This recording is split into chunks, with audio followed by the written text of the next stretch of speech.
রান্না করা হয় না। যে আজকে সাব্বির বসটাকে সবাই কপি করত, এখন বাংলাদেশের ফ্রি ফায়ার খেলোয়াড়রা আজকে সাব্বির বসকে চিনেই না। রক্সম্যান গেমিং, জুয়েল দা নুব গেমার, তারা আর আগের মতো ফ্রি ফায়ারের আননোন ফ্যাক্টস খুঁজে পায় না। ফ্রি ফায়ার কমিউনিটি নিয়ে এখন আর সাদিকুল ভাই আগের মতো রোস্টিং করে না। প্রো রুবেল আর বটলা নাহিদও আর এখন একসাথে গেম খেলে না। যেই নাইম আলম ভাইকে পুরো বিশ্বের মানুষে চিনত MP40 লিজেন্ড হিসেবে, সেই নাইম আলম ভাইকে এখন আর গেমে দেখা যায় না।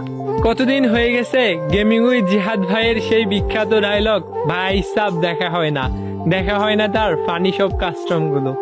যদিও এখনো মিস্টার ত্রিপোলার ভাই, ইটসকাব্য ভাই এবং গেমিং উইথ তালহা ভাইরা নিয়মিত ভিডিও ছেড়ে ফ্রি ফায়ার কমিউনিটিটাকে বাঁচিয়ে রেখেছে, তবুও সেই পুরোনো দিনের ফ্রি ফায়ার গেমটাকে অনেক বেশি মিস করি।